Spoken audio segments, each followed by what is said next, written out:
Welcome to Charge the Wave, focused on entrepreneurs, executives, and icons who are giving it their all to build companies, cultures, and communities.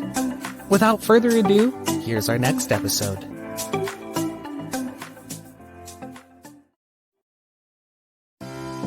Charge the Wave is brought to you by Footnote 4.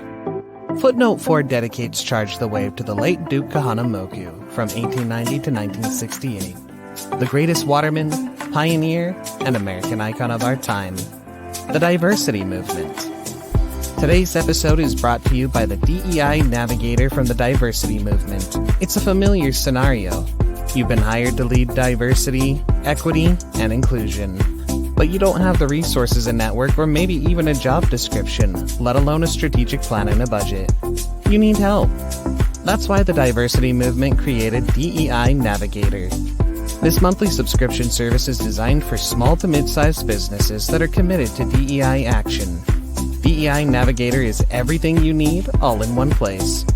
Access to our award-winning team of diversity advisors, expertly curated content, how-to guides, specialized training, courses, and workshops, and a subscription to our micro videos platform recognized by Fast Company magazine as a 2022 world-changing idea. You get all these resources and more with DEI Navigator, and all at a fraction of the cost of hiring a full-service DEI consultancy. Visit www.thediversitymovement.com/footnote to learn more. Candle Cares. Candle Cares is a web tool that helps you be the light for others every night and helps your caregiving crew organize their tasks on a daily basis. Coming soon to Apple and Android. Outrigger Cold Brew Coffee Co. Outrigger Cold Brew Coffee Company is cold brewing the Aloha spirit from soil to sip, waking up the wayfarers with its signature Hawaiian blends of coffee beans and roasting styles, including 100% Kona coffee. Be wherever you may, and whatever your next challenge, we're cold brewing our next batch of Aloha spirit, from soil to sip, to help you charge the wave.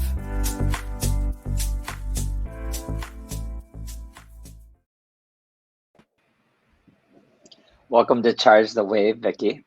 Thank you, Ty. To open the show, would you like to provide a brief intro and background about yourself? Sure. My name is Vicky Tamaru. I am originally from Honolulu, Hawaii, but been in the Pacific Northwest for 30 years now. That gives away my age. Sorry about that. I am now founder of a nonprofit called Build Justly. But previous to that, I've been consultant to big tech, small tech, and also an entrepreneur and business that provided creative technical solutions to many of the brands that you know today. And congrats on all your success with Build Justly thus far. Before we get to that, would love to just go back to how it all started. Could you tell us a little bit about where you grew up and how you describe it? Yeah, so as I mentioned, I'm originally from Honolulu, Hawaii. I was born and raised on the island of Oahu, and spent my childhood kind of going between suburbs to kind of almost the jungle, right? So if you've seen the movie Jurassic Park, you might even see a little snippet of where I used to spend my Sundays. We used to spend our all Sundays with extended family, helping my great-grandmother out. Wow, that's incredible. I was married at Kualoa Ranch. I don't know if that was near where y'all hung out. Uh-huh. Well, since 2013, 2014, you've had a material pivot in your life and career. Could you tell us a little bit more about that? Yeah, thank you for bringing that up. I mean, I think it's important to talk about where we're from and, where we're born and how we've been brought up. But I think it's really, I love the stories about people who are able to take where they are and discover, a new path, or maybe discover an old path, right? And I think that was something that happened to me, that I really did rediscovered a path that was really true to how I feel about the world and how I feel about humanity. like I mentioned, I was originally from Honolulu, Hawaii, moved to Seattle, Washington to attend the University of Hawaii, where I took a really kind of interesting path. My degree was in comparative history of ideas. And that degree was really focused on looking at history, looking at, what we've been told about the world and asking a lot of questions and maybe thinking about it in a creative way, but also providing structure in the background. So I took philosophy courses. I took courses that really tried to create a framework around our thinking, taught us how to take information and try to sew those things together in maybe a unique way. And you could take anything from any of the non-science, non-math classes to provide a structure around your thinking. And so I really love that because in my mind, I knew I wasn't going to be an engineer. I knew I wasn't going to be a doctor. And so for me, it really was, how can I look at the world and find different ways to, find my way? Because I never thought of myself as someone who was following a traditional path. I was told as a child that I was a little weird or unique or strange, but I don't think that's the case, right? I just think that whenever you look at the world in a way that's just slightly different and unexpected, that can seem a little weird. And so I want everybody to, whoever you are, I think we all feel at times that we're a little weird, a little off kilter, that if you can follow your path, then, you'll find your way. So I moved to Seattle, graduated from UW. Always had a computer and tech in the background because I had a wonderful uncle and father who had exposed me very early on to technology. So that was always in the background, even though I was told, hey, you're not like the typical technologist, right? But I was like, well, it's something that I understand because I've been exposed to it. So it was in the early 90s that I ended up in Seattle, which was a time of nirvana, but also the time that Microsoft was building. And so technology was just at the forefront of the excitement here. And so I just kind of fell into doing some kind of tech something in the background, right? So I worked as a assistant at a women's clinic. I was a graphic designer at a financial institution. And eventually I found my way to Microsoft, where I was recruited to work on publications for partners, business partners, and settled there for about 3 years until there was a big lawsuit and I was told, hey, you're not an employee. So now you've got to take this time off. And at that point, I had such an amazing manager who, even though I left Microsoft for a little bit, she wanted me to come back. And I kind of asked her, what would it take for me to come in as a vendor instead of a contractor? Because, this was my job that you've offered to me. And I don't think I should be paying, money to a contracting company that's not finding me the job, right? And so she was like, yeah, that makes a lot of sense. So she fought really hard for me. And I created a company called PlexiPixel at that time with my now ex-husband.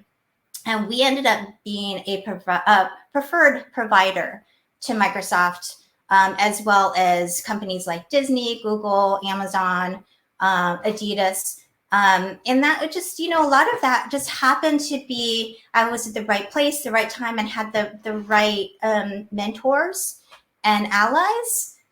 So, if you've been told that you're not doing enough, sometimes it's just not the right time, right? It's really about timing in this world. So did that. And then, like I said, I ran that with my now ex-husband. There was a moment in 2013 where someone really just told me, hey, what you're going through right now isn't good. It's affecting your health. It's affecting your daughter's health. So my daughter at the time was 2.5. I was running a business. I was running a household, had a huge 6-bedroom house in Seattle, in Magnolia. It was beautiful. I had all of the things, and I was miserable. And so fought really hard to get out of my situation that, everybody thought I was crazy for doing. You have everything. You have it all. Why would you change that? But it wasn't true to my mission, I think, my personal mission. I had accrued things that looked good on the outside, but didn't feel good on the inside.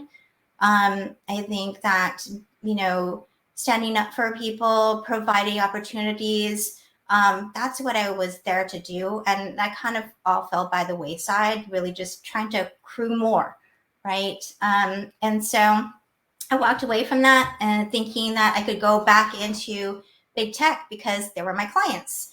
That's where I started the business, and realized that basically as a middle-aged Asian woman with a non-traditional background, that was going to be really hard.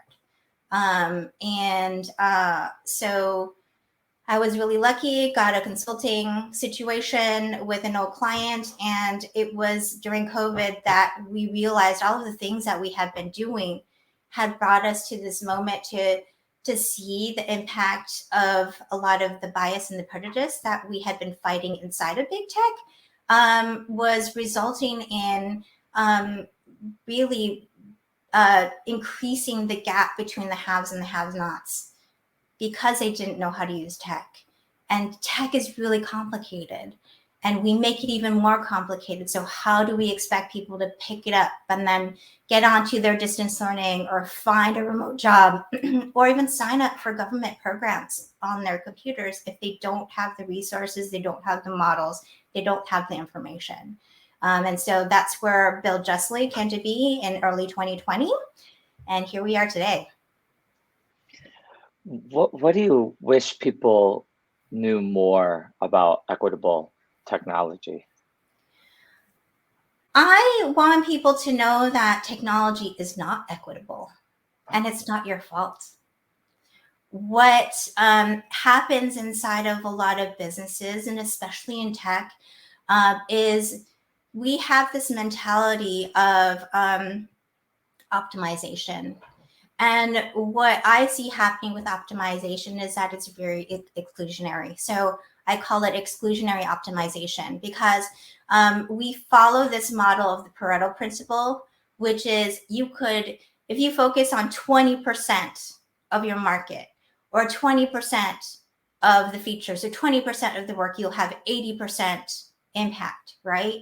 And so if you keep thinking about that 80-20 rule and you keep focusing on that 80-20 rule, really optimizing out about 80% of your addressable market to focus on that 20, then what happens over time, right? Your market share just gets smaller and smaller. Your focus gets smaller and smaller. And, for a lot of businesses, that might be really vital for survival.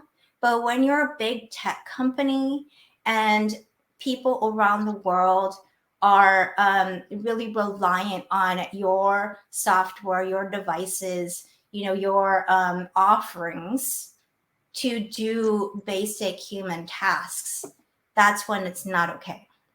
And so when we look at equitable tech, it really is how can we include more people? Because what happens is that when you turn on your device for the first time, right, it starts a process of sending information up into the cloud about what you're doing. And then they collect all that information. They pool that information with lots of other people's information. And then they can, take samples and, look at patterns and really start to think about where are the most people doing something, or what is the most activity being done.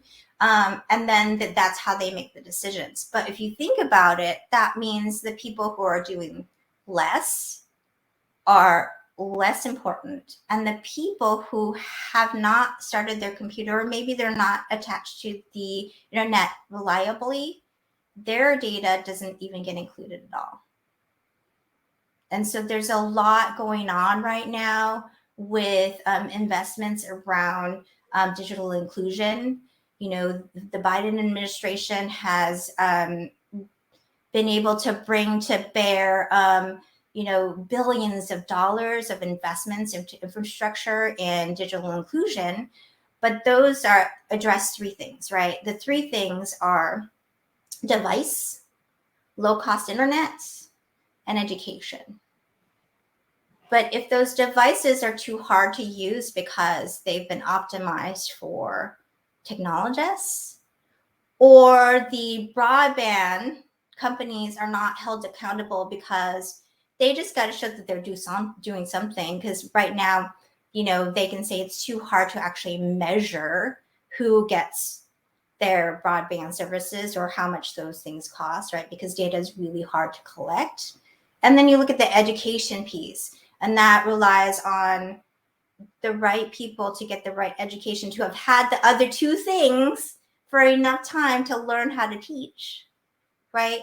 There's a lot of responsibility and a lot of investments resting on the nonprofit institutions, governments, you know, and educational institutions.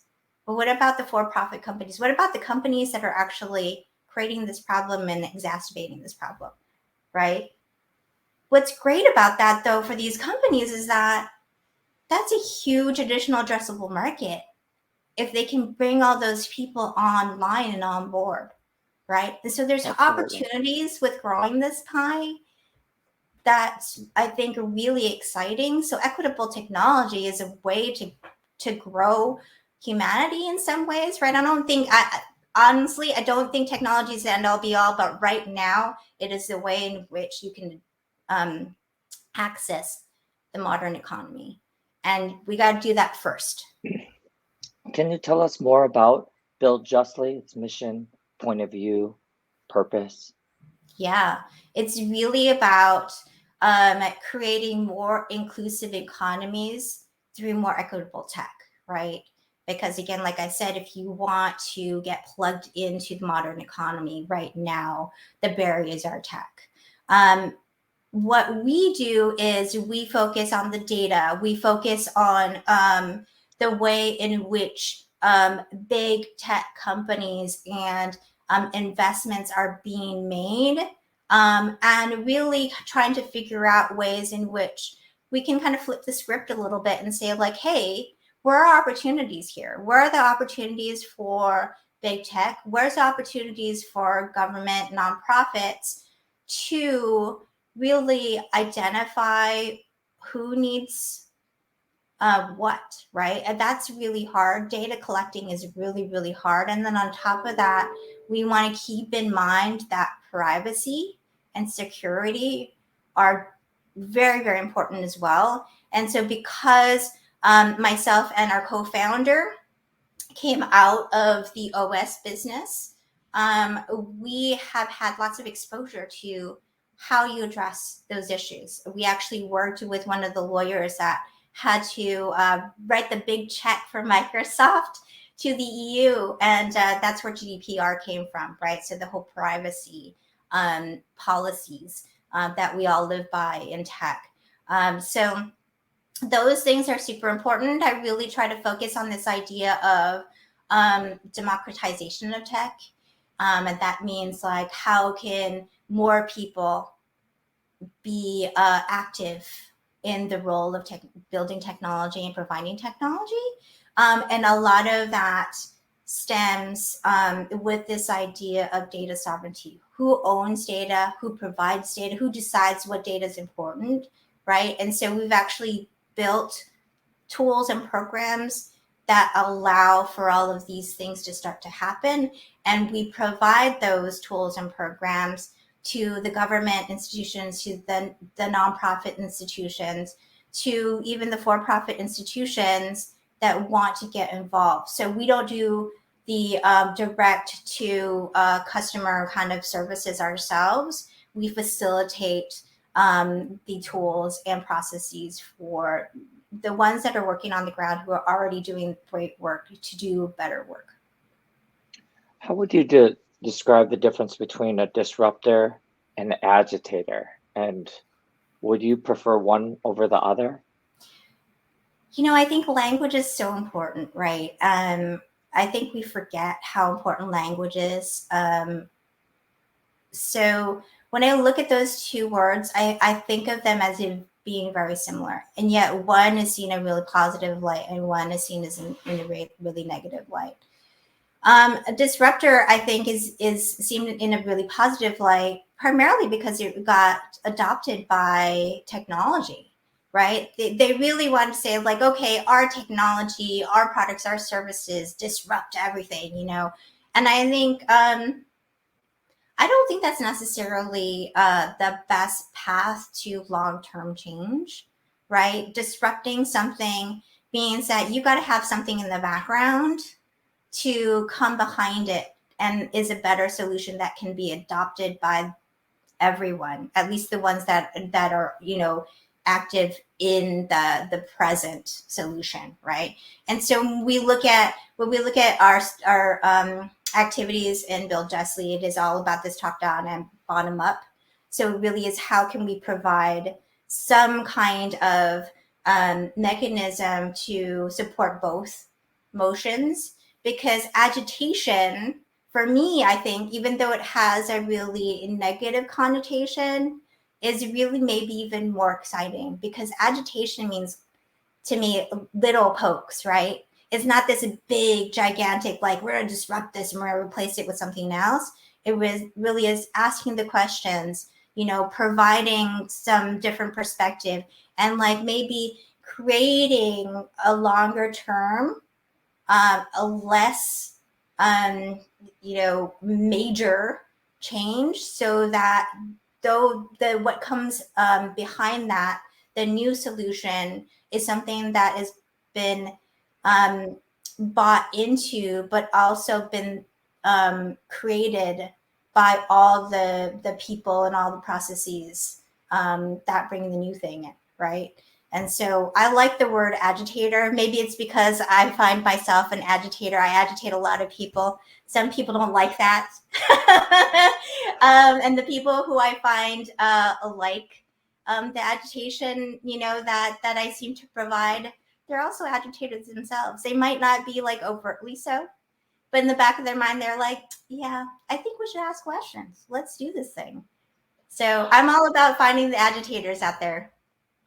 Well, let's sneak one more question in before the break. Yeah. What would you consider a success for yourself and Build Justly over the next year, 12 months? I would love to get in front of some policymakers to really inform them of how tech business itself works, because I think there's a lot of disconnect between the for-profit, nonprofit, private, public, all of those institutions, where they're all trying to dictate how things can work. But again, it really is agitating, asking questions, figuring out ways that you can co-create, right? And that's something that I haven't had a lot of access to, got lots of access to for-profit organizations for sure. Maybe also would love to, and I have reached out to some nonprofits, but the problem with that is, unfortunately, they're underfunded and under-resourced, right? And so I really feel that because there's so many investments right now in digital inclusion, policymakers are sort of where I'd like to go next. Thank you so much for that. And that would be very, very exciting and consequential, to be sure. Let's take a beat for a message from our sponsors, and we'll return to wrap up the show. Thanks. Charge the Wave is brought to you by the Diversity Movement. The Diversity Movement DEI Navigator is everything you need all in one place. You get access to a host of resources with DEI Navigator, and all at a fraction of the cost of hiring a full-service DEI consultancy. Visit www.thediversitymovement.com/footnote to learn more. Outrigger Cold Brew Coffee Co.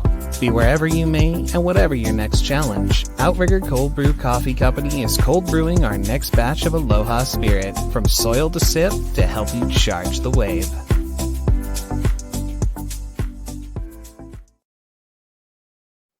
And welcome back to Charge the Waves advice segment. Vicky, what's one piece of advice you'd have for those applying to their next job, trying to level up, or simply starting something new?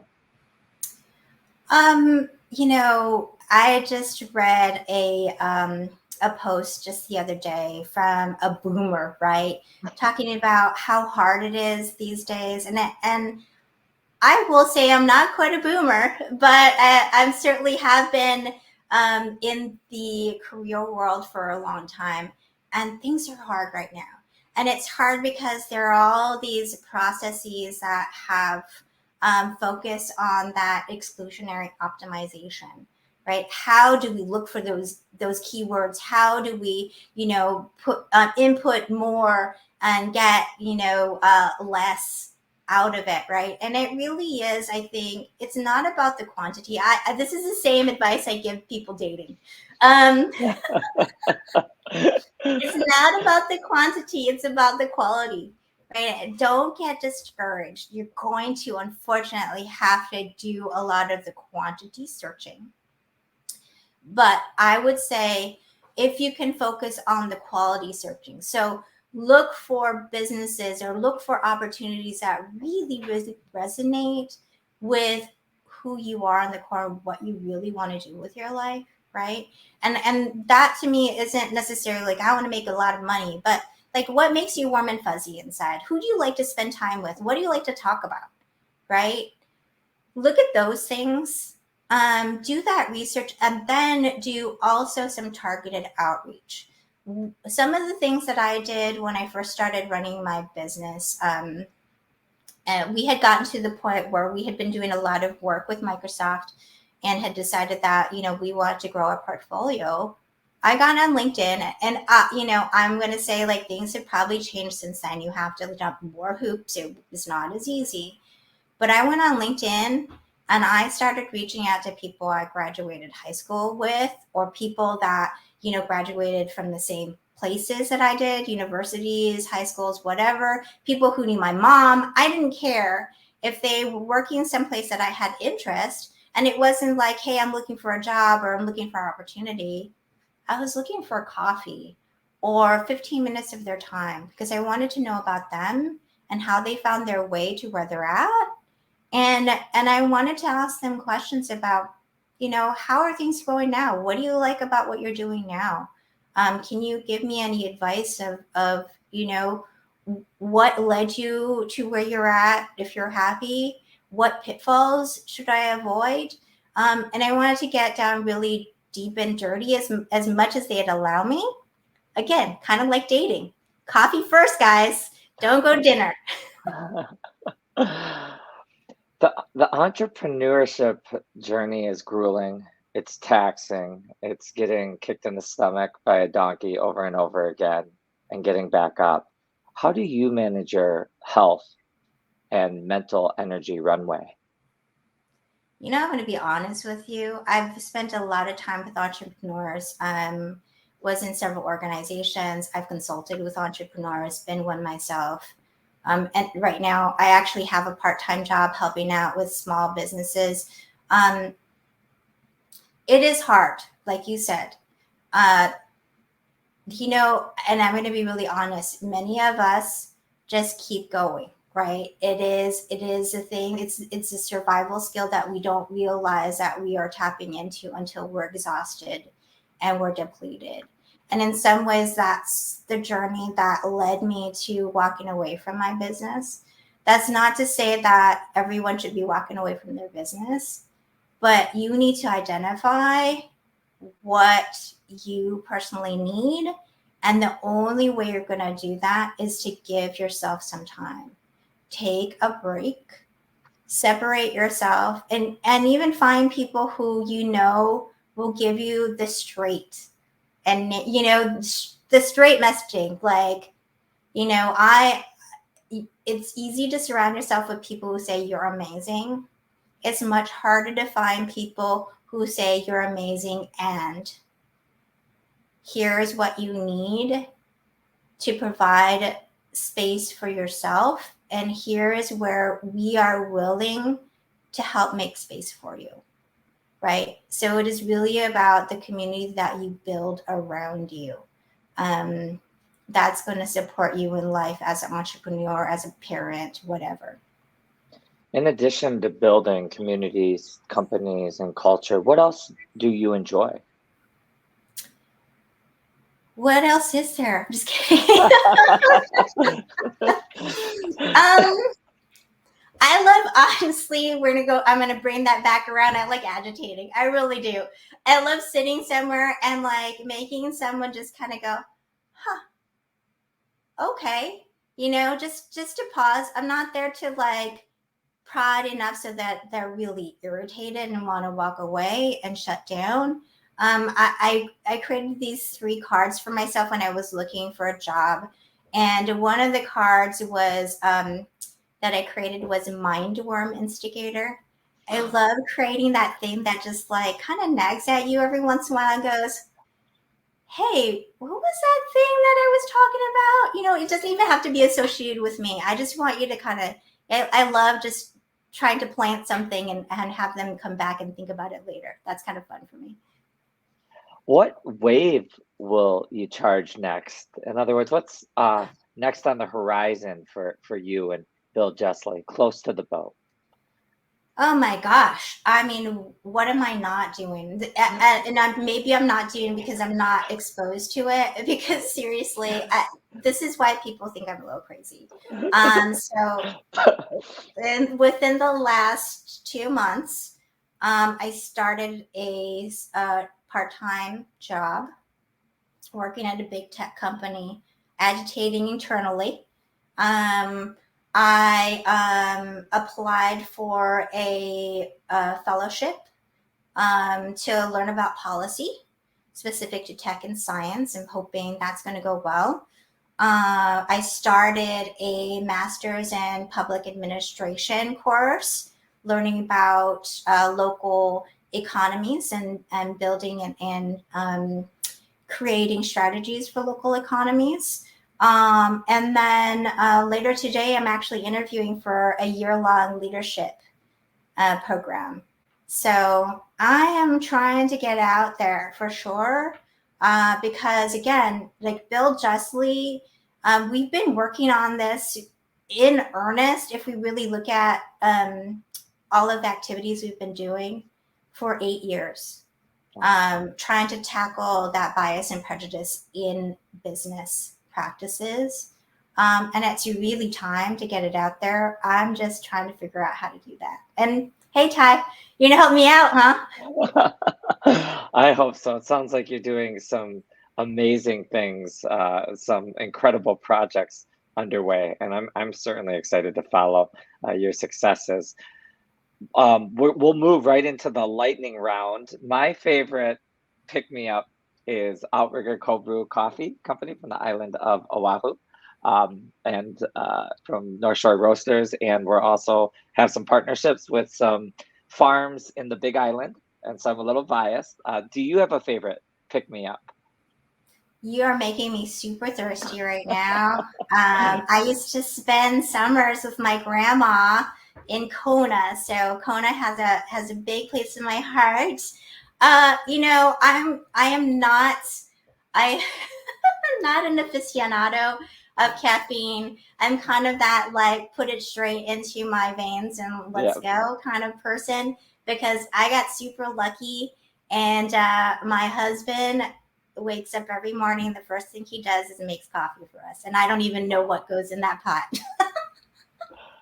Well, you are in the heartland of some really good coffee. Do you have a favorite local restaurant? We just moved from Seattle to south of Tacoma.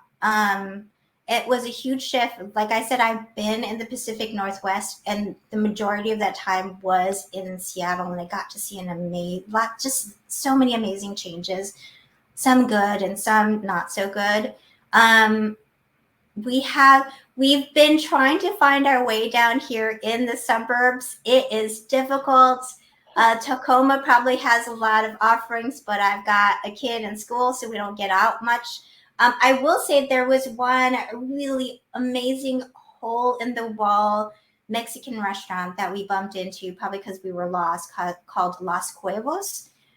And on the weekends, they have the spit outside so that you can get your quickly roasted meats on a tortilla, and good stuff. Wow. Any favorite hobbies that you didn't already name check or list today? You know what's so funny is I've started getting on the speaker circuit, and similar to hobbies, going to conferences, speaking, doing anything that is not family or work related fell by the wayside when I had my daughter. So it's been about 13 years. I'm trying to figure that out, honestly. I will say that I did mention to my best friend who I met creating a kind of like a women's networking thing back in the day. I kind of said to her recently, I think I got to do this again. So maybe my hobby will be creating some kind of how do we get busy women with lots of different kinds of interests and backgrounds out of their house and connecting with others. So we'll see how that goes. I might lose interest tomorrow when I'm exhausted. Any favorite sports teams, musicals, or shows? I'm not into the sports ball, to my husband's dismay. Musical shows. Good question. We have seen a lot of musicals. Actually, we just saw an amazing musical on Broadway. It's called Kimberly Akimbo. And my husband did all the research on this. I just showed up. And then he sent me the article after we saw it, and it was called a nerdicle. So I guess I'm really into nerdicles. It was fun. It was really good. I would really highly suggest that you look into it. In fact, we live in this tiny little cul-de-sac, and I bumped into one of our neighbors, and, we hardly talk. And I was like, hey, nice to see you. And mentioned that we had just gone, away, and that they actually just saw Kimberly Akimbo this past weekend. They left for the weekend to go see this musical. So it must be the thing. Favorite vacation spot? Oh my gosh, travel. My favorite vacation spot is really wherever the people are, honestly. I have this. I've spent a year in the Netherlands when I was a senior in high school. That gave me a taste of really living somewhere for a while. Actually, that's not true. I had done that when I was little, and I spent some time with relatives in Japan as well. And I just love just living somewhere for a while and getting to know how people do the day-to-day tasks, but then also really getting to know people. I love visiting friends. I love visiting people I just met who will put up with my agitation for a few hours. I think it's all about the place and the people and finding opportunities. If you could put anything, I stole this one from Tim Ferriss, but if you could put anything on a billboard outside schools or universities across America, what would you put? What motto or slogan, saying, or quote? Find your community. I love that. And what next do you want to conquer on your bucket list? Cleaning up my house. We just moved to this house. It's been about a year and a half since we've been doing a remodel, and it's been a slow, intentional, and non-intentional creative process. See the door? That was my husband after I called him boring for choosing everything to be white. It's been fun. I would like to finish that up and then get things in place and feel a little bit more settled. Any parting words for our audience before we close out the show? Yeah, find me on LinkedIn. reach out. If you have any questions, I love meeting people. I love having conversations. I'd love to know about what you're working on because really it is all about, for me, growing communities, growing pies. We focus so much on if that person has that, then I can't have it. I believe as we create together, things just get larger and bigger and opportunities just create themselves. Well, thank you, Vicky Tamaru, for sharing your story with our audience. We look forward to following your successes. Until next time, y'all, charge the wave. Thanks, Ty. Thank you for tuning in to another episode of Charge the Wave, focused on entrepreneurs, executives, and icons who are assiduously building companies, cultures, and communities. Till next time, charge the wave.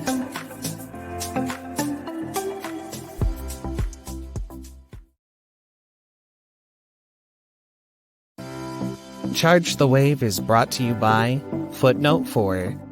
Footnote 4 has had a front row seat to many recent successes in the last several years, both advising and consulting for incredible individuals and teams who have risen above their stations by building high-performance crews and cultures, and carving their own paths throughout various industries along the way.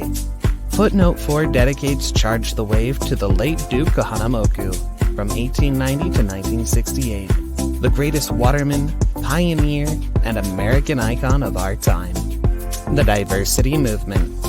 The Diversity Movement's DEI Navigator is everything you need all in one place. You get access to a host of resources with DEI Navigator and all at a fraction of the cost of hiring a full-service DEI consultancy. Visit www.thediversitymovement.com/footnote to learn more. Candle Cares. Candle Cares is an online tool that helps caretakers take care. Nowadays, caregiving has become a full-time job for one's parents, children, fur babies, and ohana. Candle Cares helps you manage your caregiver crew, loved ones who need care, and everyday tasks. A single candle can light many other candles without losing its own light. Candle Cares helps you be the light for others every night and helps your caregiving team organize their tasks on a daily basis. Coming soon to Apple and Android. Outrigger Cold Brew Coffee Co. Outrigger Cold Brew Coffee Company is cold brewing the aloha spirit from soil to sip, waking up the wayfarers with its signature Hawaiian blends of coffee beans and roasting styles, including 100% Kona coffee. As Mark Twain famously proclaimed in his letter from Hawaii, Kona coffee has a richer flavor than any other, be it grown where it may, and call it by what name you please. Be wherever you may, and whatever your next challenge, we're cold brewing our next batch of Aloha Spirit from soil to sip to help you charge the wave.